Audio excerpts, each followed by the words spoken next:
മാർക്സിന്റെ ഒരു ക്വസ്റ്റ്യൻ നമുക്ക് സെറ്റ് ആക്കിയാലോ? യെസ്, നോക്കിക്കോളൂ. Write down any 4 features of indifference curve. Indifference കർവിന്റെ 4 സവിശേഷതകൾ എഴുതാനാണ് പറഞ്ഞിരിക്കുന്നത്.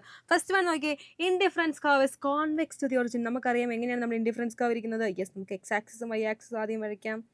യെസ്, നോക്കിക്കോളൂ എങ്ങനെയാണ് വരുന്നതെന്ന്. ഇങ്ങനെ കോൺവെക്സ് ഷേപ്പിലാണ് ഇരിക്കുന്നത് അല്ലേ. ഇതാണ് നമ്മുടെ ഇൻഡിഫറൻസ് കർവ് എന്ന് പറയുന്നത്. ഫസ്റ്റ് വൺ നമ്മൾ കണ്ടു എന്താണ്, കോൺവെക്സ് ടു ദി ഒറിജിൻ ആണ്. സെക്കൻഡ് വൺ നോക്കിയേ, indifference curve never intersect each other. രണ്ട് ഇൻഡിഫറൻസ് കർവ് ഒരിക്കലും കൂട്ടിമുട്ടില്ല എന്നാണ് പറഞ്ഞിരിക്കുന്നത്. ആൻഡ് തേർഡ് വൺ നോക്കിയേ, indifference curve shift from left to right. നമുക്കറിയാം ലെഫ്റ്റിൽ നിന്ന് റൈറ്റിലേക്കാണ് ആര് പോകുന്നത്, നമ്മുടെ ഇൻഡിഫറൻസ് കർവ് പോകുന്നത് അല്ലേ. എന്താണ്, ഒരു ഡൗൺവേർഡ് സ്ലോപ്പിംഗ് ആണ് നമ്മുടെ ഇൻഡിഫറൻസ് കർവ് എന്ന് പറയുന്നത്. എന്താണ്, ഒരു ഡൗൺവേർഡ് സ്ലോപ്പിംഗ് ആണ്. ഓക്കെ, ആൻഡ് നോക്കിയേ, higher indifference curve gives higher level of satisfaction അല്ലേ. എന്ത് നോക്കിയേ, ഇപ്പോൾ ഇത് IC1 എന്ന് നമുക്ക് പറയാം. ഇത് നമുക്ക് എന്താ, ഇവിടെ നമുക്കൊരു IC2 ഉണ്ടെന്ന് വിചാരിക്കുക. ഇതിൻ്റെ മുകളിൽ എന്താ ഒരു IC3 ഉണ്ടെന്ന് വിചാരിക്കുക. ഈ IC3 ആയിരിക്കും കൺസ്യൂമറിന് ഏറ്റവും കൂടുതൽ സാറ്റിസ്ഫാക്ഷൻ കൊടുക്കുന്ന ഇൻഡിഫറൻസ് കർവ് എന്ന് പറയുന്നത്. ഓക്കെ അല്ലേ. യെസ്, അങ്ങനെയെങ്കിൽ എന്താണ് ഇൻഡിഫറൻസ് മാപ്പ് എന്ന് നിങ്ങൾ താഴത്തെ കമൻറ്റ് ബോക്സിൽ കമൻറ്റ് ചെയ്യുക.